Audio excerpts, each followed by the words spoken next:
하나님께서 우리의 예배를 받으시기를 원합니다. 하나님께서 우리 예배 받으시기를 원합니다. 다시 한번 옆에 있는 분들에게요, 좀 얼굴을 바라보시면서 따뜻한 눈빛으로 한번 인사해 보겠습니다. 하나님께서 당신에게 기쁨을 주시기를 원합니다. 인사하겠습니다. 하나님께서 당신에게 기쁨을 주시기를 원합니다. 기쁨 주시기를 원합니다. 기쁨 주시기를 원합니다. 우리 기쁨을 주실 하나님께서 오늘 우리에게 주시는 말씀을 함께 봉독합니다. 사도행전 14장 19절에서 28절까지입니다. 사도행전 14장 19절에서 28절까지의 말씀입니다.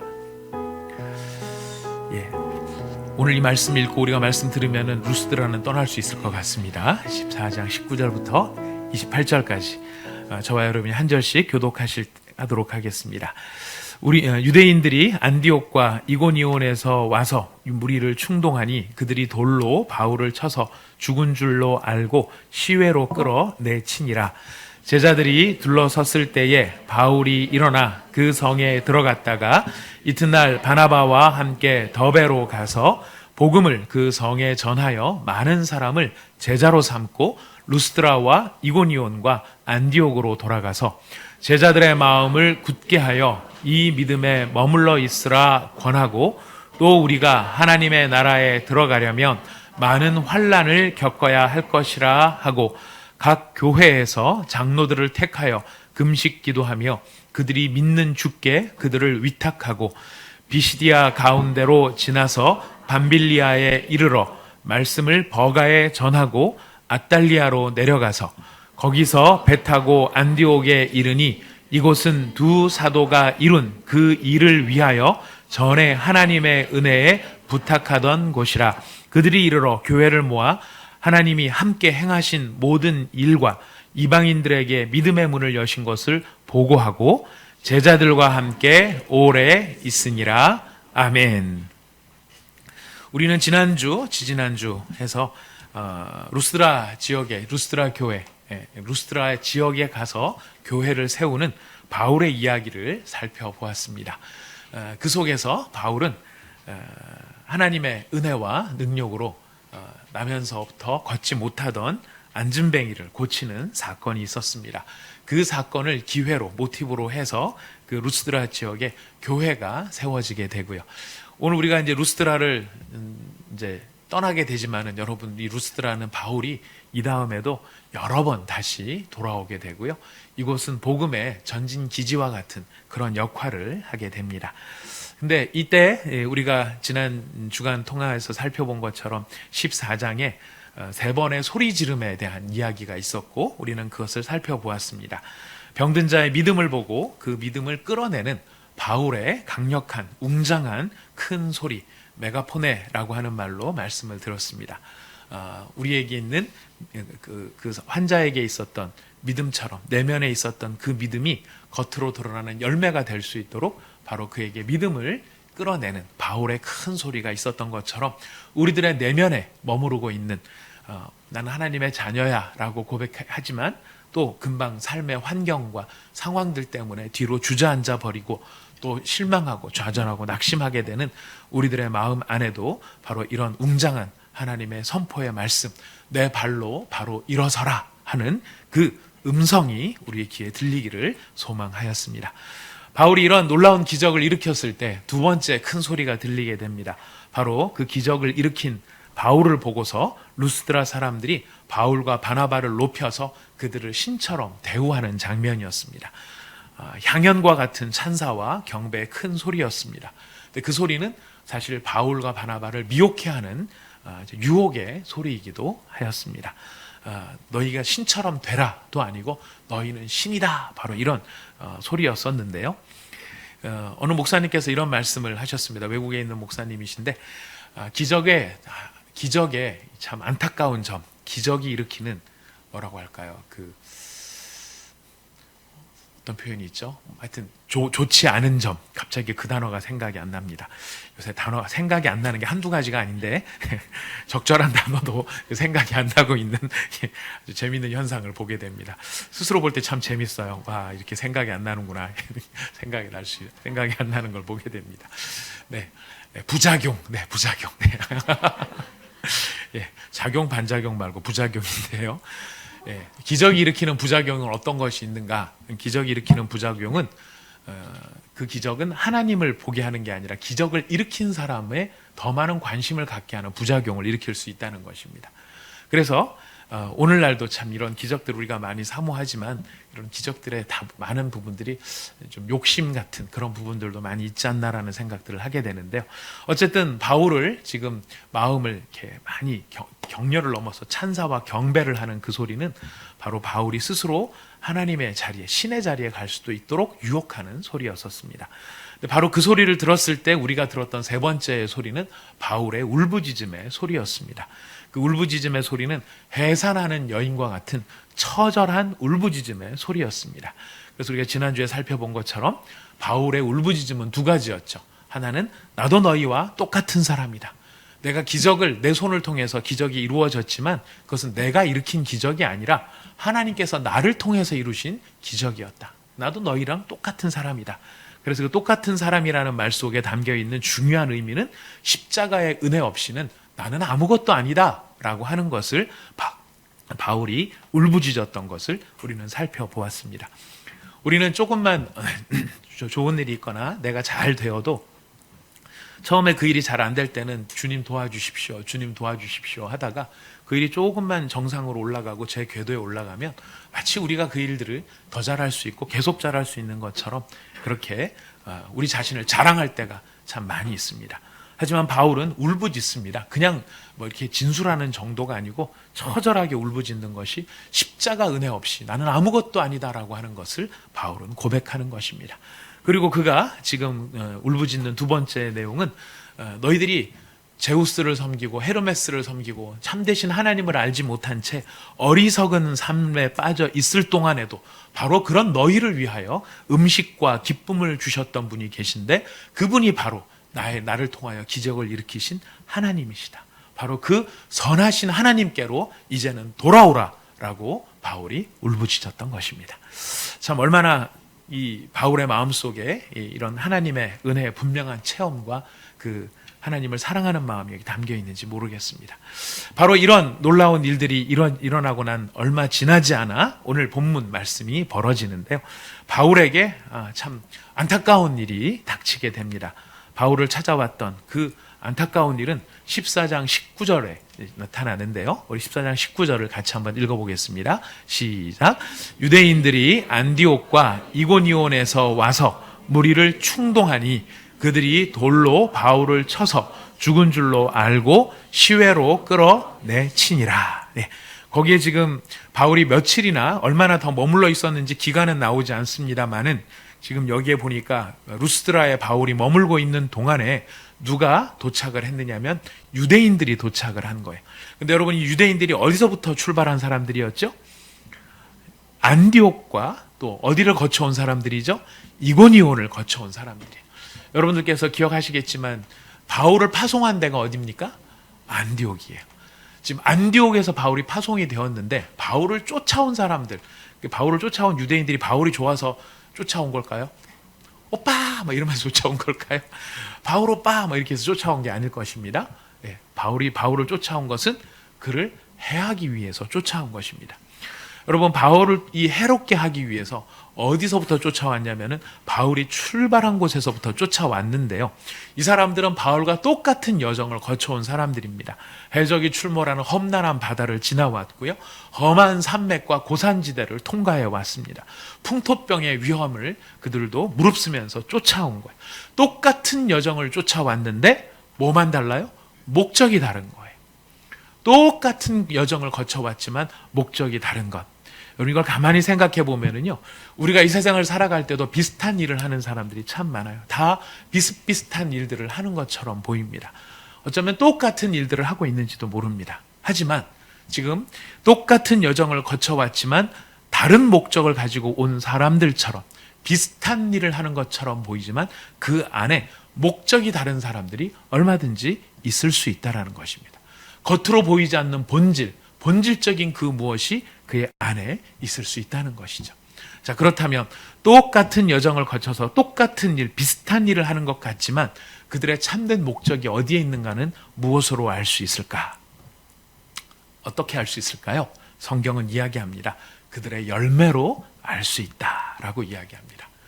겉으로 보여지는 비슷한 모습을 가지고 똑같이 예배드리고 똑같이 기도하고 똑같이 찬양하고 똑같이 뭐 이렇게 하나님을 경외하는 모습인 것 같지만 그들이 진심으로 하나님을 사랑하는 것인지 아니면 그들이 다른 목적을 가지고 그렇게 하고 있는지 무엇으로 결정이 나느냐면 열매로 결정이 난다는 것입니다. 똑같은 여정을 거치고 왔지만 그 길을 걸어온 바울은 왜 걸어왔지요? 바다를 건너오고 산맥을 건너오고 고산지대를 통과해서 풍토병의 위험을 무릅쓰고 거기에 온 것은 살리려고 온 것입니다. 예수를 전하려고 온 것입니다. 하지만 바울을 쫓아왔던 그들은 똑같은 여정을 거쳐왔지만 왜 왔죠? 죽이려고 온 것입니다. 예수를 핍박하려고 온 것입니다. 자신들의 이름을 자랑하기 위해서 등장을 했던 것입니다. 같은 일을 하고 비슷한 길을 갔다고 다 같은 것이 아니라 그들의 열매를 통하여서 그들의 참된 목적이 무엇인가를 알 수 있게 된다는 것입니다. 이런 다른 열매를 맺는 이유가 어디에 있을까요? 오늘 성경은 사도행전은 근본을 이야기합니다. 예수께 속해 있는가 그렇지 않은가로 결정이 된다는 것입니다. 그들이 참으로 예수께 속한 사람인가 아니면 예수께 속해 있지 않은 사람인가. 여러분, 예수님께 속하지 않으면요 다른 길은 없어요. 다 예수께 속하지 않으면 다 다른 길에 속할 수밖에 없는 것입니다. 참으로 예수께 속한 자만이 같은 길을 간다 할지라도 그 예수 안에 있는 생명을 열매 맺을 수 있는 것이고요. 예수께 속하지 않으면 비슷한 일을 한다 할지라도 그 열매는 분열과 다툼과 시기와 또 분쟁과 다른 사람에 대한 불평과 원망으로 나타나게 된다는 것입니다. 오늘 우리 본문 말씀에 처음이 바울에게 닥친 일, 바울이 지금 바울을 찾아왔던 그 유대인들의 그 모습을 우리는 보면서 우리의 인생 가운데 우리가 무엇을 위해서 나는 밤을 새우고 무엇을 위해서 계획을 짜고 무엇을 위해서 돈을 모으고 무엇을 위해 사람들을 설득하고 있는가의 근본이 내가 어디에 있는가를 우리가 살펴볼 필요가 있다는 것을 오늘 성경은 지적하고 있습니다. 우리의 인생이 정말로 가치 있는 일, 가장 아름다운 목적을 위해서 예수의 생명을 나타내는 일을 위해서 우리가 쓰임받을 수 있기를 원합니다. 그 일을 위해서는 우리가 예수님께 속해 있어야만 하는 것입니다. 여러분이 예수님께 속해 있는 사람, 바울이죠.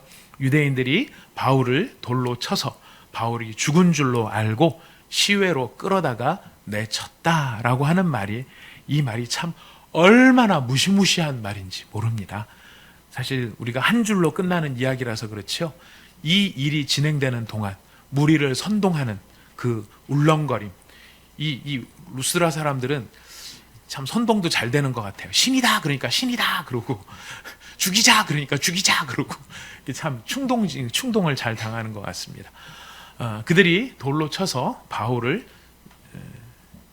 죽은 줄 아는 정도까지 치게 되죠. 그리고 그를 질질질질 끌어냅니다. 뭐 어디 잘 모셔서 간 게 아니죠. 그의 다리 한쪽을 끌고 발 한짝을 끌고 땅을 질질 끌어서 성 안에서 돌로 치고 성 바깥으로 끌어다가 그를 내던져버리는 바로 그런 모습인 것입니다. 참 얼마나 이 바울에게 닥친 일이 무시무시한 일이고 안타까운 일이고 또 얼마나 아픈 일인지를 모르겠습니다. 자, 그랬는데 바로 이런 엄청난 일을 당했는데요. 이 엄청난 일을 당한 바울에게 일어난 일들이 바로 예수님께 속한 사람들은 어떤 능력을 가지게 되는가 하는 것을 오늘 우리에게 가르쳐 주는 것입니다. 이제 오늘 우리가 이 본문 말씀을 통하여서 예수의 사람들이 갖게 되는 세 가지의 능력에 대하여 우리가 살펴보려고 하는 것입니다. 우리 첫 번째 능력은 어떤 능력일까요? 우리 40절, 20절과 21절 말씀을 다시 한번 읽어봅니다. 여기 세 개가 다 나오는데요. 한번 같이 먼저 읽도록 합니다. 시작. 제자들이 둘러섰을 때에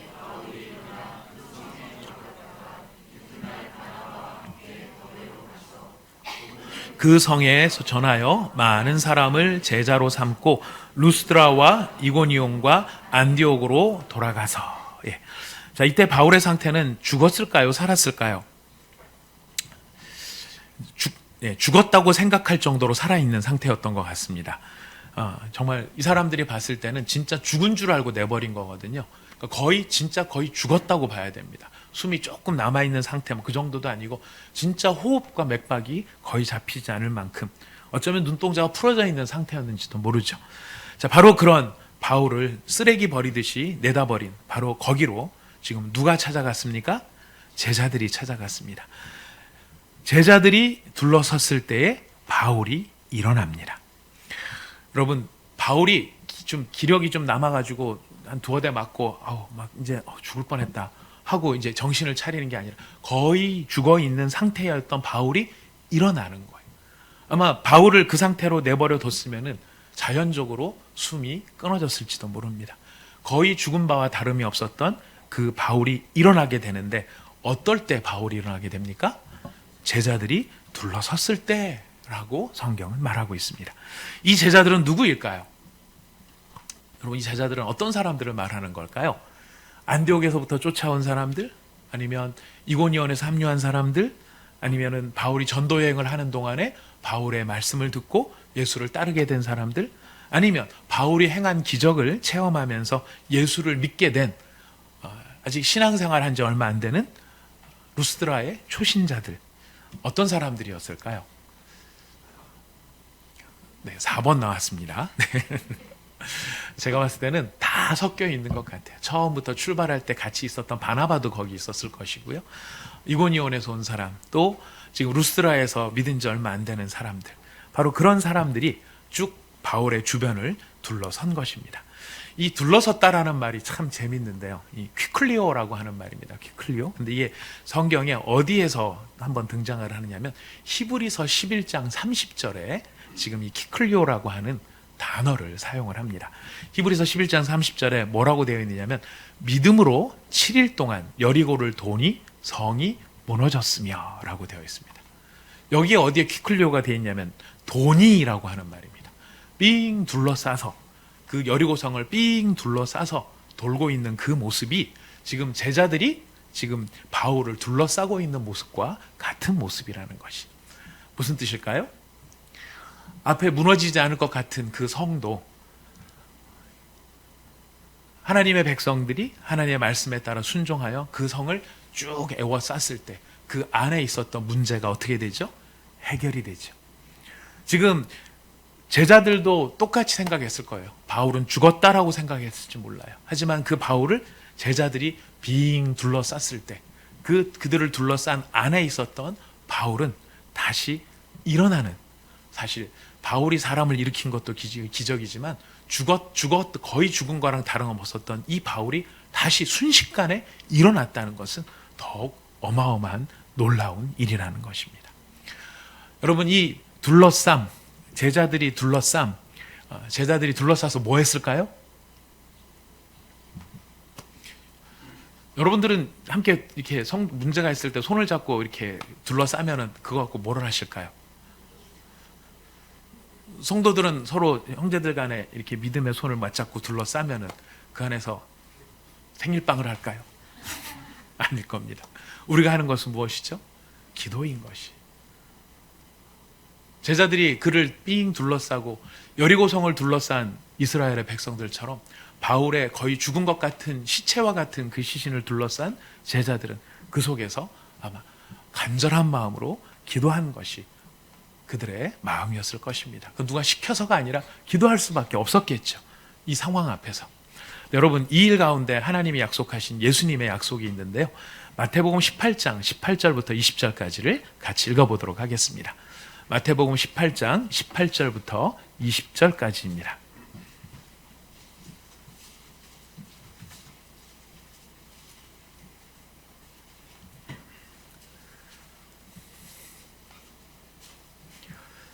마태복음 18장 18절부터 20절 함께 한 목소리를 읽어보겠습니다. 시작. 진실로 너희에게 이르노니 무엇이든지 너희가 땅에서 매면 하늘에서도 매일 것이요 무엇이든지 땅에서 풀면 하늘에서도 풀리리라. 진실로 다시 너희에게 이르노니 너희 중에 두 사람이 땅에서 합심하여 무엇이든지 구하면 하늘에 계신 내 아버지께서 그들을 위하여 이루게 하시리라. 두세 사람이 내 이름으로 모인 곳에는 나도 그들 중에 있느니라. 지금 공동체의 능력을 우리에게 보여주는 것이죠. 두세 사람, 공동체를 이룰 수 있는 최소한의 사람이 두 사람이에요. 그죠? 한 사람이 아니고 여기서 두 사람이라고 이야기하고 있습니다. 두 사람이 합심하여, 이 합심하였다라고 하는 이 말이 이 마음으로 하나가 된다는 것도 있지만은요, 지금 우리가 읽은 사도행전적 본문에 따르면은 그 사람들이 서로 손을 맞잡은 것이, 에워싼 것이, 그리고 그들이 합심하여 기도하는 그 일이 어떤 일을 이룬다고요? 하나님께서 땅에서도 매이면 하늘에서도 매이고, 땅에서도 풀면 하늘에서도 풀리는 그 일을 하나님께서 이루게 하시는 일이 바로 합심하여 함께 마음을 모았을 때 이루어지는 일이었다는 것입니다. 그 약속의 말씀이 지금 이 가운데서 이루어지고 있는 것이. 자, 그랬을 때 두세 사람이 내 이름으로 모인 그곳에 나도 그들 중에 있다라고 하는 것이 어떤 의미일까요? 땅에서 합심하면 무엇이든지 다 이루어질 것 같으면 우리가 다 합심하는 것이 얼마나 중요하겠습니까? 여러분, 합심한다라고 했었을 때 모여있는 두 사람이 합심하는 그 합심도 중요하죠. 마음을 합하는 것도 중요하지만 말씀의 맥락으로 놓고 보자면 두세 사람이 내 이름으로 모인 그곳에 누가 그들 중에 있다고요?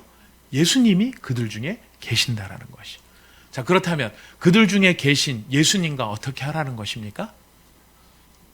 마음을 합한다라고 했었을 때 중요한 것은 사람끼리의 마음을 합하는 것이 중요한 것이 아니라요, 그들 가운데 계시는 예수님과 함께 마음을 합하는 바로 그 기도를 지금 예수님께서는 가르치고 계신다는 것이. 우리는 우리가 바라는 우리의 욕심대로 기도를 하면서 하나님이 다 이루어 달라라고 합심해서 기도하는 것이 합심 기도라고 생각하지만, 더 중요한 것은 무엇이냐면 예수님의 약속의 말씀은 두세 사람이 예수님의 이름으로 모였다면 그곳에 예수님도 함께 계시고, 예수님이 그곳에 함께 계신다면 그곳에 함께 계신 예수님하고 어떻게 해야 됩니까? 마음을 합하여야 하는 것이. 예수님과 마음을 합한 그 기도가 땅에서도 매이면 하늘에서도 매이고, 땅에서도 풀면 하늘에서도 풀리는 일들을 일으키신다는 것입니다. 누가 예수님과 마음을 합할 수 있을까요? 바로 예수님께 속한 사람이 예수님과 마음을 합한 것이죠. 지금 바울의 시체와 다를 바 없는 그 모습을 애워싸고 있는 것은 제자들이지만, 여러분, 이 말씀의 가르침대로 하면 그곳에 누가 함께 계시는 것입니까? 예수님이 함께 계시는 것입니다. 이것이 예수께 속한 자들의 공동체의 위력이고 능력이라는 것입니다. 예수님은 1000명, 2000명을 말씀하지 않고 계시죠. 100명, 200명도 말씀하고 계시지 않습니다. 예수님이 말씀하시는 사람은 몇 사람입니까? 두세 사람이에요. 서로를 신뢰하고 사랑함으로 온전히 예수님과 마음을 합할 수 있는 사람, 두 사람, 세 사람만 있다면 그 두 사람, 세 사람과 마음을 합한 예수님은 하늘의 일을 하실 수 있다라는 것입니다. 여러분, 이 일이 제자들이 함께한 공동체의 능력이라고 말씀드렸어요. 여러분, 죽은 줄만 알았던 바울이 일어나는 것처럼요, 오늘날에도요, 예수님과 마음을 합한 공동체 안에 여러분 문제가 들어오면 그 문제는 해결이 되는 것입니다. 죽은 줄만 알았던 사람들의 영혼이 살아 일어나는 것이. 여러분, 바울의 몸만 일어났을까요? 바울의 몸만 회복되었을까요? 거의 죽어가던 바울의 마음과 영혼은 그냥 아무렇지도 않았을까요? 제자들이 바울을 애워싸고 있는 동안에 바울의 몸을 일으키신 하나님께서는 바울의 몸뿐만 아니라 그의 마음과 영혼까지도 새롭게 하셨다는 것입니다. 여러분, 우리 공동체가 진정으로 예수님께서 함께 하시는 공동체라고 하면 우리 가운데 이런 기적들이 일어나는 것이. 예수님과 마음을 합한 사람들이 연약한 한 사람을 애워싸고 그들을 위하여 예수님과 함께 마음을 합하여 그를 위하여 기도할 때에 하나님께서 그를 살리시는 것입니다. 마음을 살리시고 영혼을 살리시고 그의 문제로부터 그를 이끌어내시는 기적이 일어난다는 것이. 이것이 진정으로 예수께 속한 공동체의 모습인 것입니다. 두 번째로 바울은 예수께 속한 자로서 어떤 놀라운 일을 보여주는가? 다시 살아나는 아까 일이 첫 번째 놀라운 일이었다면, 여러분, 다시 살아난 거의 죽었다가 다시 한순간에 일어나게 된. 여러분, 이거 너무 쉽게 생각하시는데요. 어디 가가지고 우리 다리만 접질려도요. 접질려 보셨죠? 예, 걷다가 다리 팍 접질리면 여러분 한 번에 벌떡 일어나십니까? 파스 바르고 뭐 거기다 뭐 해도 벌떡 일어나십니까? 안 돼요. 우리 그렇게 안 됩니다. 이 쩔뚝쩔뚝거리고요. 막 그 닿기만 하도 아파가지고 뭘 어떻게 할지를 몰라가지고 쩔쩔매는데 지금 바울은 뭐에 맞은 사람이에요? 돌에 맞았어요. 남들이 봤을 때 어느 지경 될 때까지 죽었다라고 생각될 만큼 바로 그렇게 된 사람이 한순간에 일어났다는 것이 참 어마어마하게 놀라운 일입니다만 사실 이 일보다 더 놀라운 일은요 그 다음이에요. 여러분 아까 읽으셨지만은 바울이 지금 일어나서 그 다음에 어떤 행동을 하게 되죠? 그 성에 들어갔어요. 그 성은 어떤 성입니까? 루스드라 성이에요. 그 성에서 어떤 일이 있었어요? 바울이 돌에 맞아 죽은 것 같은 일이 일어난 거예요. 차라리 죽었다 그랬으면 참 훨씬 편할 텐데 거의 죽은 거랑 같다 보니까 말이 길어지는 것 같습니다. 거의 죽은 바와 다름이 없었던 바울이 다시 일어난 것보다 더 놀라운 일이 왜 그 성에 들어간 일일까요? 바울은 일어나자마자 다시 그 성으로 들어가요. 그 성은 어떤 성이냐면 아까 말씀드렸듯이 본인이 돌에 맞아서 사람들한테 질질 끌려서 쓰레기처럼 내버림을 당했던 바로 그 성이었습니다. 여러분 우리는 이런 극단적인 경우까지는 아니라 할지라도 우리 각자가 경험한 파괴적인 인간관계는 사실 그 관계를 거의 끝내버리거나 죽어버리게 만들기도 합니다. 윗사람이 됐든 아랫사람이 됐든 가족이 됐든 친구가 되었든 이웃이 되었든 한 교회 성도가 되었든 다락방 가족이 되었든 간에 다툼이 있어서 감정이 격해지면 어떻게 됩니까? 다시는 그 사람 안 보겠다라고 생각합니다. 그 사람 그런 마음이 심해지면은 어떤 일이 그 다음에 벌어지죠? 그 사람 있을 법한 곳에 안 갑니다. 왜냐하면 우연이라도 마주치고 싶지 않으니까. 바로 그것이 인간의 마음이고 사람의 감정이에요. 여러분 만약에 폭력을 당했다면 어떨까요? 다툼 정도가 아니고 뭐 맞으면 너무 심각한 것이고요. 근데 물리적인 폭력이든 언어적인 폭력이든 내 인격이 손상되는 일을 당했다. 내 가슴에 팍 꽂히는 비수 같은 말이 확 날라와서 팍 꽂혔다. 그럼 어떡하겠습니까? 다시는 상종을 안 하겠다고 다짐하고 내가 그 인간 다시 만나면 내 손에 뭐를 찢어라? 장을 찢어라. 아직도 전부 이해 못하고 있습니다. 그 장이 뭔 장인지를 빨리 찾아봐야 되겠습니다만 아무튼 장을 찢어라 하고 선포를 하고 다닙니다. 그 인간은 사람도 아니다. 사람도 아닌 그 인간을 다시 만나면 나도 사람이 아니다. 이렇게 이야기를 합니다. 자, 그런데 바울은 일어나자마자 곧바로 어디로 갑니까? 자기를 죽이기 위해 살기가 가득 찼던 바로 그 사람들에게 돌아가는 것입니다. 바울한테 돌을 던진 거는 너 다시는 이런 거 하지 마라고 해서 협박을 한 게 아니고 진짜 죽으라고 던진 돌이에요. 진짜 아프라고 던진 말이고요. 진짜 아프라고 찌른 말이에요. 마음에 상처를 주기 위해서 욕을 하던 바로 그 사람들이 있는 바로 그 성으로 돌아갔다는 것입니다. 왜 들어갔을까요? 되갚아 주려고. 너 아까 욕하더라. 내가 맞으면서 한번 봤는데 너 돌만 던진 게 아니고 나보고 너 아주 뭐 유대인 놈이라고 아주 돼지놈이라고 욕하더라. 이렇게 하고 들어갔을까요? 아니면 따지려고 들어갔을까요? 내가 뭘 잘못했는데? 내가 도대체 너희들한테 뭘 잘못했길래 나한테 돌을 던졌냐? 아니면 저주를 하러 갔을까? 나한테 돌 던진 자들 3대가 멸할진저. 이렇게 저주를 하러 들어갔을까요? 안 그러면 그래 싸워보자. 나도 왕년에 한 돌 했어. 스데반 죽은 거 알지? 걔 내가 죽인 거야. 나도 돈 던진 줄 알아. 이렇게 싸우러 들어간 것일까요? 아니에요. 거기에 들어간 이유는 딱 하나예요. 예수를 전하기 위해서 들어간 것이.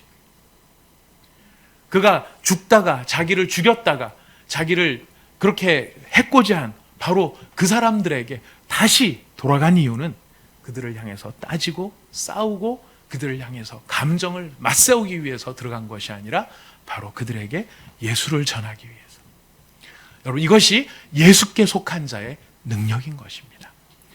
예수께 속한 자가 누릴 수 있고 보일 수 있고 가질 수 있는 능력인 것이.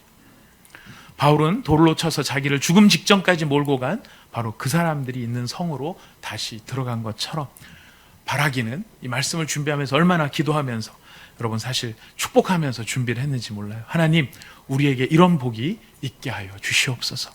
우리가 이런 복을 누릴 수 있는 진정으로 예수께 속한 사람이 되게 하여 주시옵소서. 우리 가운데도 얼마나 그런 사람이 많은지 몰라요. 다시는 보지 않겠다고, 여러분 다시 안 보겠다고 한 사람이 이웃이 아니에요. 사실은 다시는 안 보겠다고 하는 사람들, 그것은 가족일 수도 있어요. 아주 가까운 가족들일 수도 있어요. 형제간일 수도 있어요. 한 교회를 다니는 성도도 그럴 수 있어요.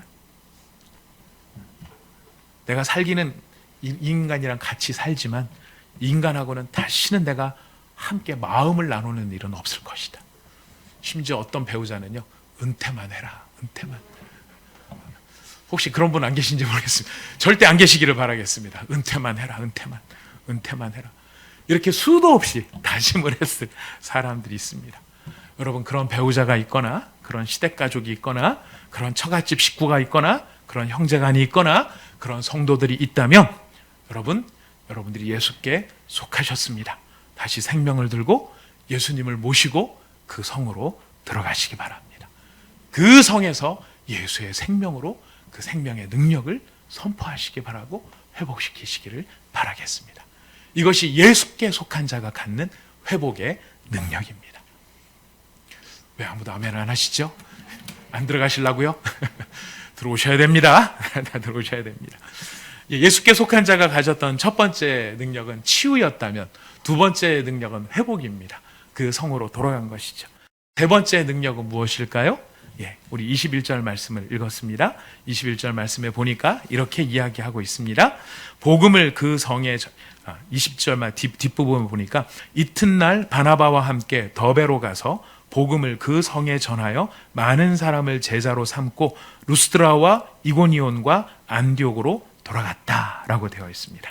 그 성에 들어가서 바울은 어떻게 합니까? 바로 그 다음 날, 여러분, 바울이 그 성에 1년을 쉬었을까요? 한 달을 쉬었을까요? 최소한 일주일은 쉬어야 하지 않았겠습니까? 죽다 살아난 사람인데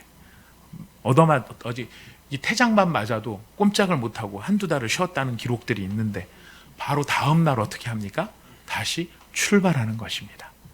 여기서 깨닫는 놀라운 세 번째 예수님께 속한 자의 능력은 무엇이냐면 집중의 능력입니다. 집중의 능력. 지금 바울은 집중하고 있습니다. 이 바울이 집중하고 있었다라는 이 말을 어느 목사님께서는 이제 이렇게 다르게 또 표현하시더라고요. 바울에게 있어서 상황은 그렇게 중요한 것이 아니었다라고 이야기합니다. 상황은 그렇게 중요한 것이 아니었다. 누구에게 집중하기 때문에? 예수께 집중하기 때문에. 예수께 집중한다라면, 예수님만 바라보면, 예수님만 바라볼 수 있다면 다른 상황들은 그에게 그렇게 큰 문제가 될 수 없었다는 것이. 바울이 처한 상황이 얼마나 심각한지는 우리가 잘 알고 있습니다. 돌이 날아다니죠. 비난과 정죄의 말들이 날아다니죠. 자기를 적대시하는 사람들이 주변에 득식을 거려요. 유대인들은 자기를 죽이기 위해서 쫓아왔고 죽은 줄 알고 성으로 들어가서 희희낙낙했을 거예요. 이 인간들 다시 따라오지 말라는 법도 없습니다. 자, 그렇다면 이런 상황이 얼마나 엄중합니까? 하지만 바울은 그런 상황에 굴하지 않고 어디로 가지요? 더베로 또 갑니다. 가서 뭐 합니까? 휴양합니까? 아니요. 거기서 다시 예수를 전하는 것입니다. 이것이 집중입니다. 이것이 예수께 속한 자, 예수님께 속한 자가 가질 수 있는 능력, 그것이 바로 집중인 것입니다. 우리도 집중력을 발휘할 때가 있죠. 우리도 집중력을 발휘할 때가 있습니다. 무엇에 폭 빠지면 집중력이 발휘가 돼요. 공부에 폭 빠진 사람은요, 누가 뜯어 말려도요, 그렇게 책을 읽는 걸 좋아해요. 네. 우리 요한이가 그랬어요. 네. 저 요한이가 제가 우리 아들을 이상한 아들로 만들어 놓은 것 같아갖고 제가 약간 수습을 해야 될 것 같은데 저희 아들 요한이요, 엄마가 간식 먹어라 밥 먹어라 할 얘기를 막 여러 번 해야 될 만큼 얼마나 책을 열심히 읽었던 아들인지 몰라요. 집중력이 있어요. 근데 여러분, 그 집중력이 어디 가는 게 아니더라고요. 동기가 부여되니까요, 다시 집중하는 모습을 보여주더라고요. 그래서 어딘가 폭 빠지면 이렇게 사람이 집중을 하는 것 같아요. 학문에 빠진 사람은 식음을 전폐하고 책을 읽죠. 직업에 빠지기도 하고요. 연애하는 사람들은 뭐 말할 나위가 없습니다. 여러분 연애할 때 그 사람이요, 결혼하고 난 다음에 평생 안 돌아와요. 그 사람 이미 떠났어요. 여러분 찾지 마세요. 그때 집중할 때 나타났던 그 현상이었어요. 그때 있었던, 본인도 모르는 어떤 사람이 거기 있었던 거예요. 하여튼 그렇게 집중할 수 있어요. 어떤 취미 같은 것도 마찬가지죠. 뭐 어떤 게임 같은 거를 한다든가, 뭐 볼링을 하거나 당구를 치거나 뭐 많은 이야기들 하지 않습니까? 저도 그런 경험이 있었습니다. 저 당구를 잘 못 치는데 조금 쳐보니까 너무 재미있어가지고 찬양대에 앉아가지고 대학부 때 찬양대에 앉아서 이렇게 보니까 담임 목사님 여기 설교하고 계시고, 장로님들 저쪽에 앉아 계시고, 성도님 안내위원 저쪽에 앉아 계시고, 그래서 이제 여기서 담임 목사님이 이렇게 돌아서 이렇게 막 이런 게 성가대에 앉아서 보았던 그런 부분이었습니다. 우리는 무언가에 집중하면 이런 현상이 생길 수 있다는 거예요. 중요한 거는 어디에 집중할 거냐 하는 거예요. 어디에 집중할 것이냐. 복음에 집중한 사람, 예수님께 집중한 사람은 다른 것이 별로 중요하게 여겨지지 않아요. 연애에 목숨을 건 사람은요, 그 사람하고만 같이 있으면 다리 밑에 거적대기 깔아놓고 숟가락 2개, 밥그릇 2개만 있어도 살 수 있겠다라고 할 만큼 집중력이 있는 연애를 하기도 해요. 예수님에게 집중하고 있는 사람은요, 예수님을 전하는 일, 바로 그 일 외에 다른 것들은 큰 문제가 되지 않아요. 내가 돌을 맞았든지, 내가 욕을 당했든지, 내가 사람들한테 끌려나가서 쓰레기 취급을 당했든지, 내 몸이 아파서 어떻게 돌아볼 여력이 없이 돌아눕지도 못할 만큼 내가 힘든 상황이 되었다 할지라도, 그런 모진 일을 당하고도 하룻밤 사이에 다시 다 잊어버린 것처럼 또다시 예수를 전하기 위해 가는 그 모습. 여러분, 그것을 생각해 보면 우리 이런 질문을 하게 될 수밖에 없습니다. 도대체 바울이 만난 예수님이 얼마나 대단한 예수님이길래 바울은 이런 예수님을 향한 집중력을 가질 수 있었을까? 여러분, 그것은 바울만의 이야기일까요? 아닙니다. 오늘 우리를 향한 하나님의 초청의 메시지인 것이고, 오늘 우리가 그렇게 예수님을 바울처럼 사랑할 수 있고, 예수님이 바울을 사랑하신 것처럼 우리를 사랑하고 계신다는 것을 우리에게 알려주시는 것입니다. 이런 사랑을 소유한 자, 이런 믿음을 소유한 자, 이런 예수님의 예수님 되심을 소유한 자들에게는 아까 나타났던 예수께 속한 자의 능력이 나타나는 것입니다. 첫 번째는 무엇이라고요? 치유입니다. 치유입니다. 공동체가 함께, 예수께 속한 사람들의 공동체가 사람을 살려내고요. 두 번째는 무엇입니까? 회복입니다. 자신에게 돌을 던졌던 자들에게 돌아갈 수 있는 것입니다. 같이 욕해줘도 마땅치 않을 바로 그 사람들에게 사랑을 안고 돌아갈 수 있는 바로 그 능력, 그것이 예수께 속한 자의 능력이고요. 세 번째 능력은 무엇입니까? 집중입니다. 상황에 굴하지 않고, 상황에 굴복하지 않고, 예수님을 바라볼 수 있기 때문에 나머지의 것들을 2차적으로 생각할 수 있는 바로 그것이 바로 예수께 속한 자의 능력인 것입니다. 여러분, 오늘 우리에게 필요한 것이 무엇일까요? 오늘 우리에게 필요한 것이 무엇일까요? 저는 최근에 한 달 동안에 우리 교회 여러 이제 우리 성도님들의 이 간절함들을 봐요. 오늘도 이렇게 비가 막 억수같이 쏟아지는데, 하필이면 또 트롤리가 또 고장이 나서 한동안에 또 많은 성도님들이 들어오실 때 많은 참 어려움이 있었고, 안내위원들이 안내를 하시는데도 얼마나 참 불편하고 죄송스러움이 있었는지 몰라요. 그래서 우리가 조금 어떻게 하면 예배 환경을 좀 바꿔볼까 하는 그런 바람이 있습니다. 그런 바람을 가지고 기도하고 있습니다. 이제 그런 일들을 준비를 하다가 이제 어떤 마음이 도전이 있었느냐면, 문득 그런 생각이 들은 거예요. 지금 여러분 우리 교회 보면은 제일 막내가 우리 승환 형제 애기예요. 100일 조금 넘었어요. 좀 큰 애들이 저희 온사랑의 교회 개척하고 처음 등록한 우리 성도가 우리 관영 우리 누구야? 갑자기 제이 죄송합니다. 자꾸 잊어버립니다. 네, 죄송합니다. 제이가 등록 성도 1호예요. 걔가 어디서 등록을 했냐면 사랑의 교회 북층 8층 행정목사실에서 등록 카드를 쓰고 갔어요. 그 집에서 이제 우리 그 집에 제일 먼저 등록을 해서 제이가 1호인데요. 제이 1호고 그 다음에 제일 먼저 태어난 애는 겸이었어요. 우리 겸이가 그 다음에 태어났어요. 근데 제가 이 아이들을 쭉 놓고 보면서 무슨 생각이 들었냐면, 제가 앞으로 만 70세가 정년이라고 했을 때 만 70세까지 정년을 채운다면 제가 목회자로서 사역할 수 있는 시간이 17년이 남아있더라고요. 그럼 그 17년 동안 뭐를 해야 할 것인가? 무엇을 남겨줘야 할 것인가?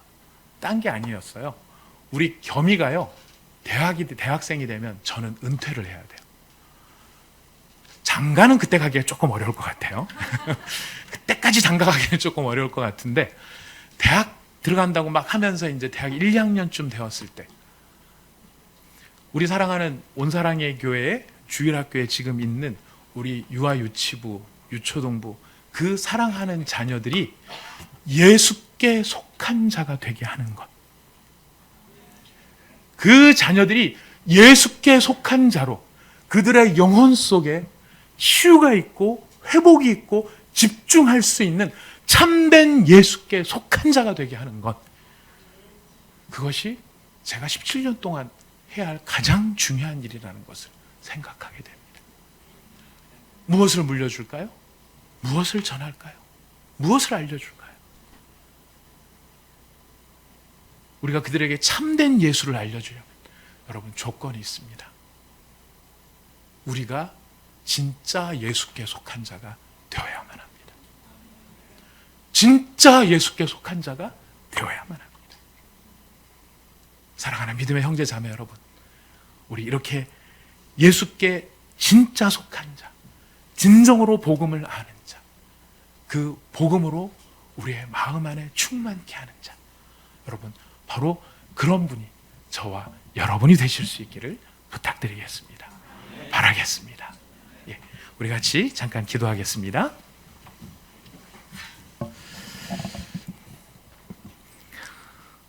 서론에서 말씀을 드렸습니다. 똑같은 길을 걸어왔지만, 똑같은 과정을 거쳐왔지만, 결국은 그 열매가 달랐던 것을 보았습니다. 목적이 달랐습니다. 하나는, 한 사람은 살리고 예수를 전하고자 하는 것이었고, 한 사람은 죽이고 예수를 핍박하고자 하는 것이었습니다. 여러분, 예수를 핍박하는 것, 우리가 예수님 대놓고 뭐라고 하는 것 아닙니다. 예수님의 믿음의 자녀들, 제자들, 예수님의 종들을 우리가 비난하고 종이라고 목사만 말하는 거 아닙니다. 우리 사랑하는 모든 성도들이 다 포함되어 있는 것입니다. 우리가 서로를 향한 원망과 불평과 다툼의 마음을 갖는 것은요, 예수를 핍박하는 것이에요. 우리가 열매가 결국 그들을 보여준다고 했습니다. 그 열매는 무엇으로 결정이 된다고요? 내가 예수께 속해 있는가? 내 안에 예수가 계신가? 그것으로 결정이 됩니다. 우리의 남아있는 생애 동안 우리가 해야 될 가장 중요한 일, 우리가 남겨줘야 될 가장 중요한 영적인 유산, 그것은 바로 우리의 사랑하는 믿음의 사랑하는 자녀들이 예수께 속한 자가 되게 하는 것. 그들이 진정으로 치유를 받고 치유를 나누고 회복을 하고 자기에게 돌을 던진 자들에게 다시 찾아 들어가 그들에게 사랑을 전할 만큼 참된 예수께 속한 자, 그리고 예수님께 집중할 수 있는 사람. 세상에 너무나 시선을 흩트릴 것들이 많은데 거기에 시선을 흩트리지 않고 예수님께 집중할 수 있는 사람, 바로 그런 믿음의 진정한 계승이 우리 가운데 있어야 하겠습니다. 그러기 위해서 주님, 먼저 제가 진짜 예수께 속한 자가 되기를 원합니다. 진정으로 예수께 속한 자가 되기를 원합니다.